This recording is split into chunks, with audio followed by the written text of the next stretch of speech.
ప్రభునామానికే మహిమ కలుగునుగాక.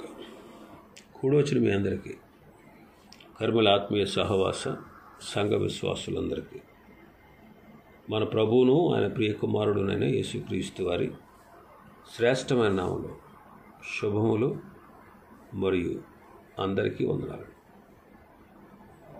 పరమగీతము 8వ అధ్యాయాన్ని మనం ధ్యానం చేసుకుంటాం. పరమగీతము 8వ అధ్యాయం 5వ వచనాన్ని చదువుతాను. తన ప్రియుని మీద ఆనుకుని అరణ్య మార్గముగా వచ్చినది యవతే, జలధరు వృక్షము క్రింద నేను నిన్ను లేపి తిని, అచ్చట నీ తల్లికి నీ వలన ప్రసవ వేదన కలిగేది. నిన్ను కనిన తల్లి ఇచ్చటనే ప్రసవ వేదన పడేది. తల్లి ప్రసవ వేదన పడిన ప్రదేశం యోధా దేశపు బెత్లెహేము. బెత్లెహేములోనే ప్రభు జన్మించారు. దేవుని ప్రజలైన ఇశ్రాయేలీలు 1000 ఏండ్ల పరిపాలనా కాలమునకు ప్రభువు కనిన దేశమునకు అనగా ఇశ్రాయేల్ దేశమునకు తిరిగి వస్తారు. తమ ప్రియుడైన ప్రభు వైపు ఆనుకుని వారు తమ విశ్వాస యాత్రను ఇశ్రాయేలు దేశానికి సాగిస్తారు.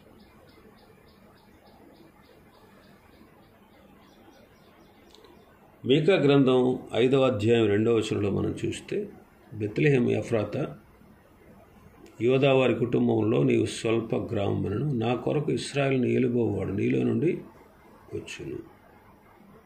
పురాతన కాలం మొదలుకొని శాశ్వత కాలం వరకు ఆయన ప్రత్యక్షమగుచుండారు.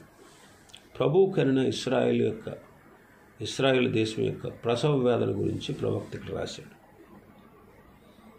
1000 ఏండ్లు ఇశ్రాయేలీలను ఏలబోయేవాడు ఆ దేశము నుండే వస్తాడు అని మీకా సెలవిచ్చాడు. ఇశ్రాయేలీలు లేపబడి, ప్రభువు చేత రేపబడి వారు స్వదేశానికి తిరిగి వస్తారు. వారు స్వదేశానికి వస్తూ అరణ్య మార్గంలో వారు కూడా వేదన చెందుతారు. వారు వేదన చెంది రేపబడ్డ దైవ గ్రంథంలో కొన్ని సందర్భాల్లో మనం చదువుతాం. కీర్తన 44:23వ వచనం నుంచి, ప్రభువా మేల్కొనుము, నీ వేళ నిద్రించుచున్నావు, లెమ్ము, నిత్యము మమ్మును విడనాడకుము. నీ ముఖమును నీవేళ మరుగుపరిచి ఉన్నావు, మా బాధను మాకు కలుగు హింసను నీవేళ మరిచి ఉన్నావు. మా ప్రాణము నేలకు కృంగి ఉన్నది, మా శరీరము నేలను పట్టి ఉన్నది. మా సహాయమునకు లెమ్ము, నీ కృపను బట్టి మమ్మను విమోచింపుము.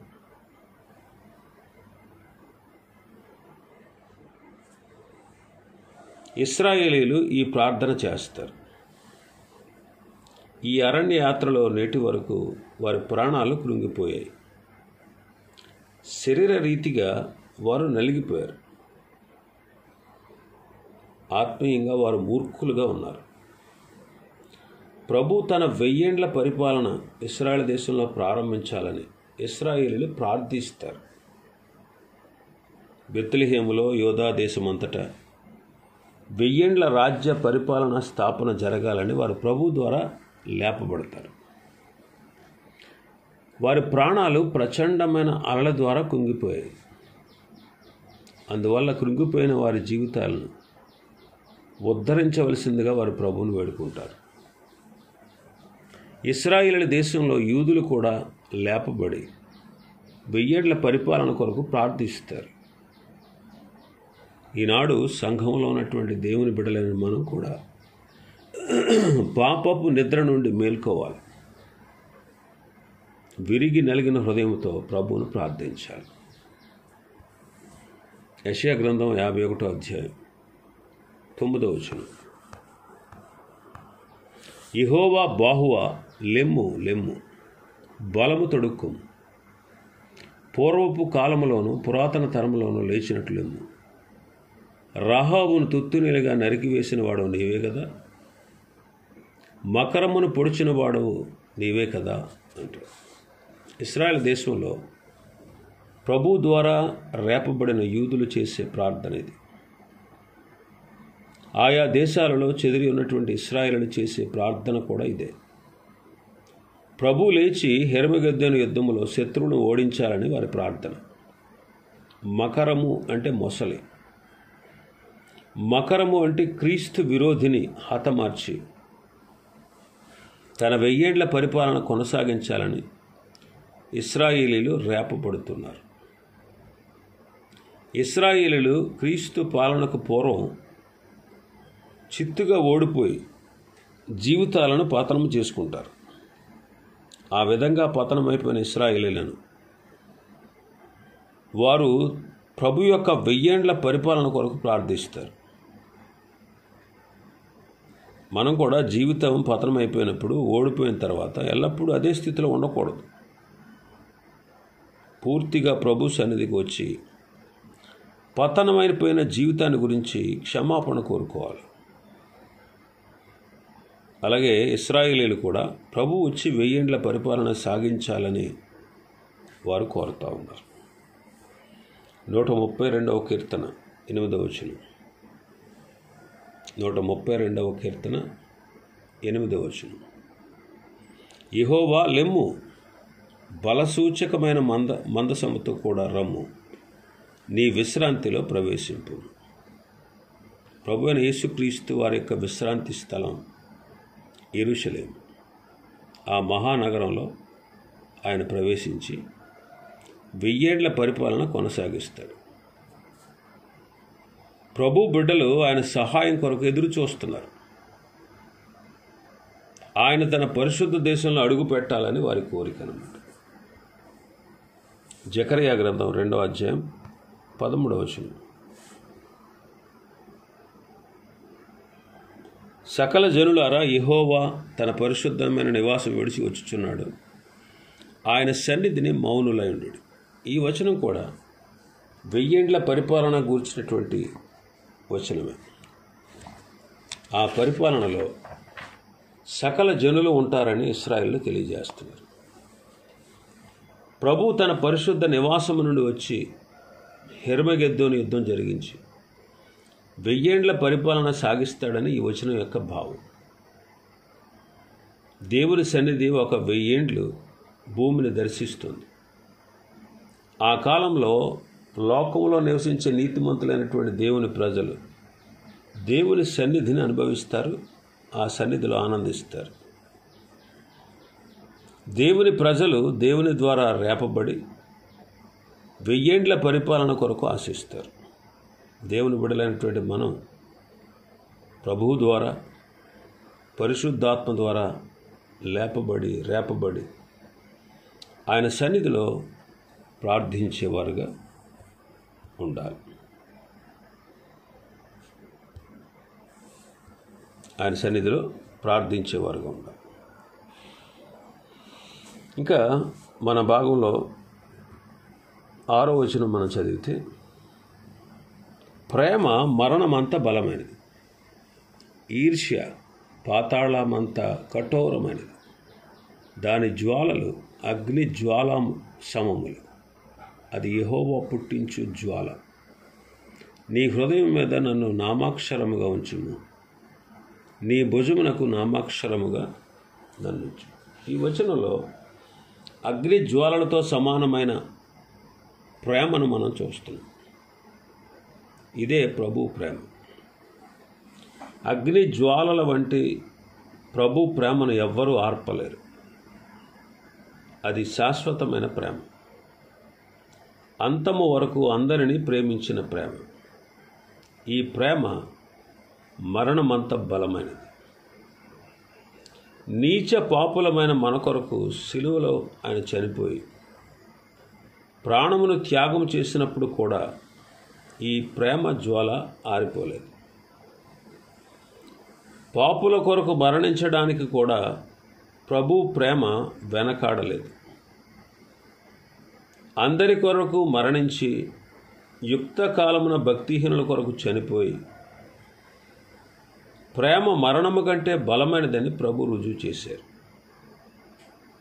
ఆయన ప్రేమ చేత మరణాన్ని కూడా లెక్క చేయకుండా పాపుల కొరకు తన ప్రాణాన్ని ధారపోసి మరణము కంటే ఆయన ప్రేమే బలమైనదని ఆయన రుజువు చేశారు. పాపి రక్షణ కొరకు మరణించడానికైనా ఆయన సిద్ధపడ్డారు. బలమైన దేవుని ప్రేమను మనం పరిశుద్ధ గ్రంథంలో చూడగలం. నిర్గమకాండం 15వ అధ్యాయం 2వ వచనం.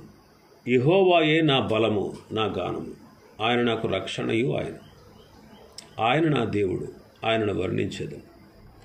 ఆయన నా పితరుల దేవుడు, ఆయన మహిమను తీర్చెదను. ఈ వచనంలో మరణము కంటే బలమైన దేవుని ప్రేమ వర్ణించబడింది. మరణము కంటే బలమైన ప్రభు ప్రేమ ఈ వచనంలో కనబడుతుంది. ప్రభు మన అందరి కొరకు మరణించి ఆయన ప్రేమ మరణము కంటే బలమైనదని రుజువు చేశారు. మన రక్షణ కొరకు ఆయన మరణించాలని ఆయన ఎరిగి ఉన్నాడు. ముందుగానే ఎరిగి ఉన్నటువంటి ఆయన ఘోరమైన శిలువ మరణం మన కొరకు అనుభవించి మన పట్ల తన ప్రేమను వెల్లడి చేశాడు. ఆయన ప్రేమ చేత మన కొరకు మరణించి తిరిగి లేచి రక్షణను మన కొరకు సిద్ధపరిచారు. మనకు రక్షణను ఇవ్వాలని, అనగా శాశ్వతమైన నిత్య రాజ్యాన్ని ఇవ్వాలని ఆయన మరొకరకు బలి అయిపోయాడు. ఆయన ప్రేమ మరణము కంటే బలమైనదని సిలువలో ఆయన మరణము ద్వారా రుజువు చేశారు. 96వ కీర్తన 6వ వచనం. 96వ కీర్తన 6వ వచనం. ఘనతా ప్రభావములు ఆయన సన్నిధిని ఉన్నవి, బల సౌందర్యములు ఆయన పరిశుద్ధ స్థలములో ఉన్నవి.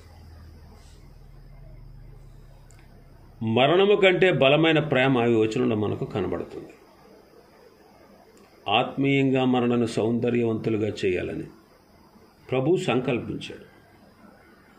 అందువల్ల మరణము కంటే బలమైన ప్రభు ప్రేమను మన ఎడల చూపించి మనలను పరిశుద్ధులుగా చేశాడు.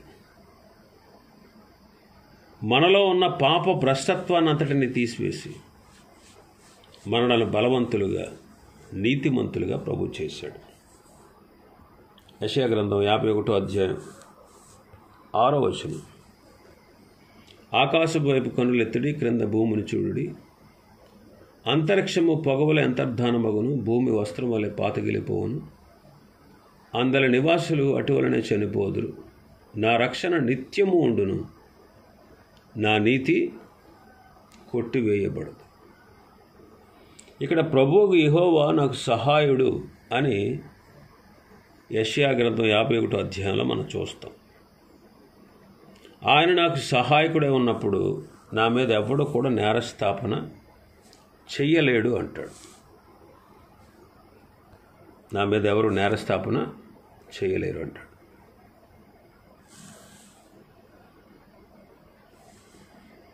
వారందరూ వస్త్రం వలె పాతగిలిపోతారు, చిమ్మిట వారిని తినివేస్తుంది అంటాడు. 8వ వచనంలో శత్రువైన సాతానును అణిచి వాడిని నాశనం చేయగల గొప్ప బలము గలవాడు మన ప్రభు. తన బలము చేత ఆయన గొప్ప కార్యాలు చేస్తాడు. శత్రు బలమును ఓడించుటకు ప్రభు మరణించాల్సి వచ్చింది. మరణానికి కూడా ప్రభు వెనకాడలేదు. వెనకాడకుండా మన కొరకు తన ప్రాణాన్ని అర్పించారు. ఆయన ప్రేమ మరణము కంటే గొప్పదని రుజువు చేశారు. 68వ కీర్తన 34-35 వచనాలు. దేవునికి బలాతిశయమును ఆరోపించుడి, మహిమోన్నతుడై ఆయన ఇశ్రాయేలు మీద ఏలుచున్నాడు. అంతరిక్షమున ఆయన బలాతిశయమున్నది. తన పరిశుద్ధ స్థలములో దేవుడు భీకరుడు. ఇశ్రాయేలు దేవుడే తన ప్రజలకు బలపరాక్రమాలు అనుగ్రహించుచున్నాడు. దేవుడు స్తుతినందునుగాక. ఇక్కడ ఈ వచనాన్ని మనం పరిశీలిస్తే ప్రాణమును కూడా లెక్క చేయక పాపి కొరకు మరణించే బలమైన ప్రేమ ప్రభులో ఉంది. పాపిని ఎక్కువగా ప్రేమించి తన ప్రాణాన్ని కూడా లెక్క చేయక ప్రభువు బలైపోయారు. అంత శ్రేష్టమైన ప్రేమ ప్రభువులో మాత్రమే దొరుకుతుందని ఈ కీర్తనలో భక్తుడు తెలియజేస్తాడు. దేవుడు మరణము కంటే బలమైన తన ప్రేమను ఇశ్రాయేలు పక్షమున చూపుతున్నాడు. ఆయన తన ప్రాణమును సైతము లెక్క చేయక సంఘము కొరకు సిలువలో బలి అయ్యాడు. సిలువ మరణములో మరణము కంటే బలమైన క్రీస్తు ప్రభు ప్రేమ మనకు కనబడుతుంది. ఇంకా మన భాగంలో మనం చూస్తే 6వ వచనంలో ఈర్ష్య పాతాళమంత కఠోరమైనది అంటారు. ఈర్ష్య అంటే అసూయ అని అర్థం. మరొక అర్థం రోషము అని కూడా ఉంది. ఈ రోషము అనేటువంటి మాట సహజంగా భార్యాభర్తల మధ్య కనబడుతుంది. భార్యాభర్తల మధ్య కనబడుతుంది.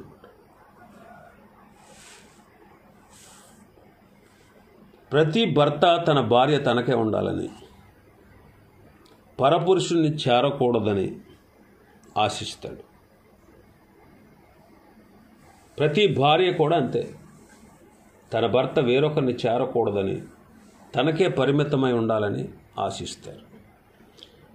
వీరిరువురు కూడా ఒకరినొకరు నమ్మకంగా ఉండాలని కోరుకుంటారు. ఒకరు ఇతరులను చేరితే మరొకరికి రోషం వస్తుంది. ఆ రోషమే మన ప్రభువులో కనబడుతుంది. తన ప్రజలు తననే హత్తుకొని ఉండాలని ఆయన ఆశిస్తున్నాడు.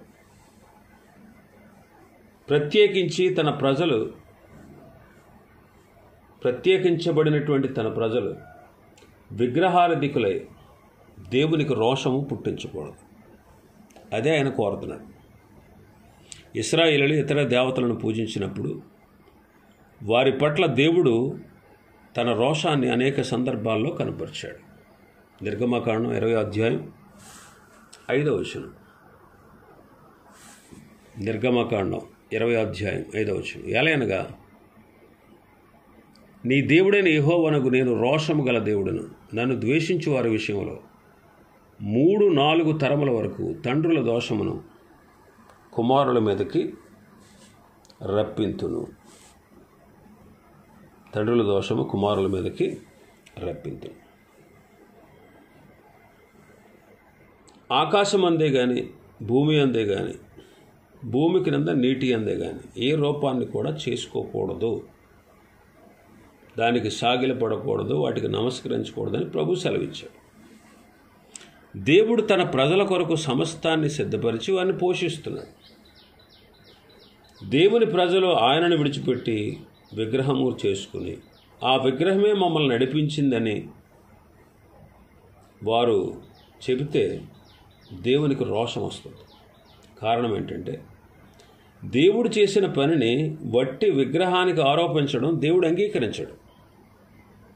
అందువలన దేవుని ప్రజలు మహిమ, ఘనత, ప్రభావములు ఆయనకే ఆరోపించాలి. కొన్ని సందర్భాలలో ఘనతను విగ్రహానికి ఆరోపించకపోయినా మన స్వఘనతను, మన సొంత బలమును, మన తెలివితేటలను చూసుకుని ఇవేవో వీటి ద్వారానే మేము సాధించామని గర్విస్తే దేవునికి రోషం వస్తుంది. మనం ఏది సాధించినా, ఏమి చేసినా అది ప్రభు కృప వలనే చేయగలుగుతున్నాం. ఆయన దయ వలనే మనకు అనుగ్రహించబడుతున్నాయి. అందువల్ల పౌలు కూడా సమస్త ఘనత ఆయనకి ఆరోపిస్తూ నేను ఏమై ఉన్నానో అది దేవుని కృప వలననే అయ్యున్నాను అంటాడు. ద్వితీయోపదేశకాండం 5వ అధ్యాయం 9వ వచనం. ద్వితీయోపదేశకాండం 5వ అధ్యాయం 9వ వచనం. వాటికి నమస్కరించకూడదు, వాటిని పూజించకూడదు. నీ దేవుడని యెహోవానగు నేను రోషము గల దేవుడు. విగ్రహము వట్టిది అని పౌలు గారు చెప్పాడు. విగ్రహము వట్టిది. మనందరికీ తెలుసు, వట్టిదైనటువంటి విగ్రహాన్ని మహిమా స్వరూపుడగు దేవునితో మనం పోల్చకూడదు. దేవుని స్వరూపము ఒక విగ్రహం వలె ఉంటుంది అని మనం భావించకూడదు. ప్రభువే పూజార్హుడు. ఆయనే మన ఆరాధనకు పాత్రుడు. అలాంటి ప్రభువును ఆరాధించడం మానేసి విగ్రహాన్ని పూజిస్తే దేవుడు అంగీకరించడు. దేవుణ్ణి దేవునిగానే పూజించాలి. ఆయన మహిమా స్వరూపమును మన ఆత్మ ద్వారానే మనం పోల్చుకోవాలి, కానీ ఆయనను మనం ఒక విగ్రహంతో పోల్చుకోవాలి. నిర్గమకాండం 34వ అధ్యాయం 10వ వచనం. అందుకు ఆయన, ఇదిగో నేను ఒక నిబంధన చేయుచున్నాను. భూమి మీద ఎక్కడైనాను ఏ జన్మలోనైనా చేయబడిన అద్భుతములు నీ ప్రజలందరి ఎదుట చేసేది. నీవు ఏ ప్రజల నడుమున ఉన్నావో ఆ ప్రజలందరూ యెహోవా కార్యములు చూచెదరు. నేను నీ ఎడల చేయబోనది భయంకరమైనది. నేను నీ ఎడల చేయబోనది భయంకరమైనది అంటాడు. దేవుడు తన ప్రజల మధ్య అద్భుత కార్యాలు, ఆశ్చర్య కార్యాలు, గంభీరమైన కార్యాలు చేసేవాడు. ఏ విగ్రహం కూడా ఎటువంటి కార్యాలు చేయలేదు.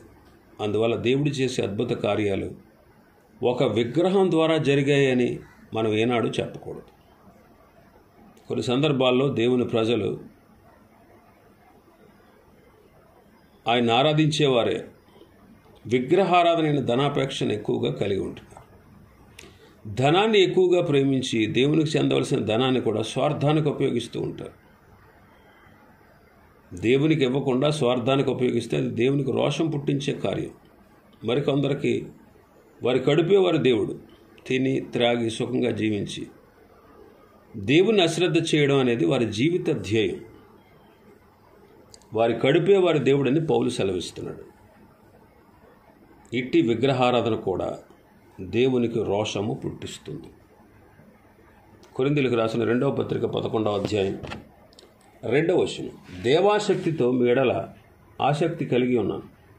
ఎందుకనగా పవిత్రురాలైన కన్యకగా ఒకే పురుషునికి అనగా క్రీస్తునకు సమర్పింపవలనని మిమ్మల్ని ప్రదానము చేసిదిని గాని సర్పము తన కుయుక్తి చేత హవ్వను మోసపరిచినట్లు మీ మనస్సులను చెరపబడి క్రీస్తు ఎడలనున్న సరళత నుండి పవిత్రత నుండి ఎట్లైనను తొలగించునేమో అని భయపడుచున్నాను.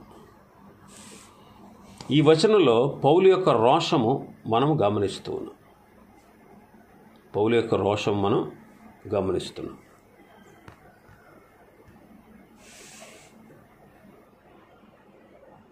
కొరింథీలో ఉన్న విశ్వాసులు ప్రభువు కొరకే సమర్పించబడిన జీవితాలు కలిగి ఉండాలని పౌలు యొక్క కోరిక.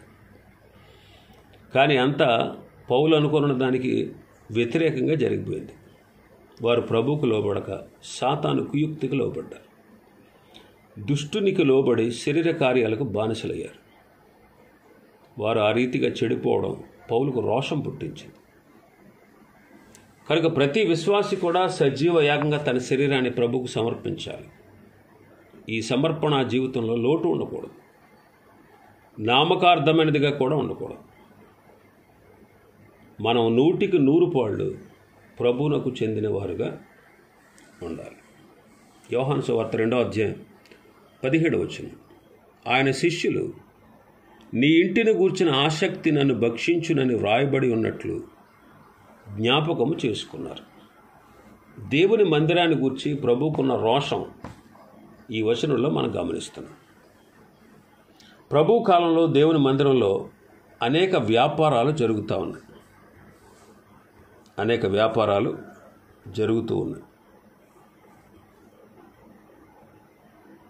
దేవుని మందిరం ప్రార్థనా మందిరంగా ఉండాలి. కానీ దేవుని ప్రజలు దేవుని మందిరాన్ని వ్యాపార కేంద్రముగా మార్చివేశారు.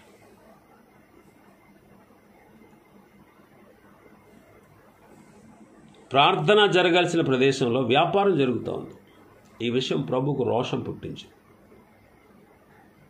మన జీవితాల్లో కూడా జరగవలసిన మహిమ కార్యాలు జరగక శరీర కార్యాలు జరుగుతూ ఉంటే ప్రభువుకు రోషం కలుగుతుంది. ఈర్ష్య పాతాళమంత కఠోరమైనది. పాతాళం ఎంత కఠోరమైనదైనా ప్రభు తన పనిని చేయడానికి వెనకాడలేదు. ఆయన చాలా గొప్పదైన భయంకరమైన దేవుని పని చేశాడు. కొరడాలు చేసి వ్యాపారులను కొట్టి వారి బల్లను కూల్చివేశాడు. ఇది పాతాళమంత కఠినమైన సమస్య, అయినా ప్రభు తన కార్యాన్ని చేశాడు. అందువల్ల దేవుని బిడ్డలు ప్రభువునకు ఇష్టములైన వాటిని ఎన్నడూ చేయకూడదు. యెషయా గ్రంథం 63 అధ్యాయం 15వ వచనం. పరము నుండి చూడుము, మహిమోన్నతమైన నీ పరిశుద్ధ నివాస స్థలము నుండి దృష్టించుము. నీ ఆసక్తి ఏది? నీ శౌర్య కార్యములేవి? నా ఎడల నీకున్న జాలియు నీ వాత్సల్యతయు అణిగిపోయినే అంటాడు. ఈర్ష్య అనే పదం ఇక్కడ ఆసక్తి అని తర్జుమా చేయబడింది. ఆసక్తి అంటే రోషము. దేవుని ప్రజలకు దేవుని పట్ల ఆసక్తి, రోషము క్షీణించిపోయింది. ప్రభు కార్యాల పట్ల వారికి రోషము క్షీణించింది. దేవుడు వీటన్నిటిని గమనించాడు. మనం ఎప్పుడు కూడా ప్రభు కార్యాభివృద్ధి యందు ఆసక్తులుగా ఉండాలి. అది పౌలు యొక్క కోరిక. కొన్ని సందర్భాల్లో ప్రభు పట్ల మనకు ప్రభు పట్ల ఉన్నటువంటి శ్రద్ధ మరికొంతకాలం ఉండదు. కొన్ని సందర్భాల్లో ఎంతో శ్రద్ధగా ఉంటాం, మరికొన్ని సందర్భాల్లో అశ్రద్ధ కలిగి ఉంటాం.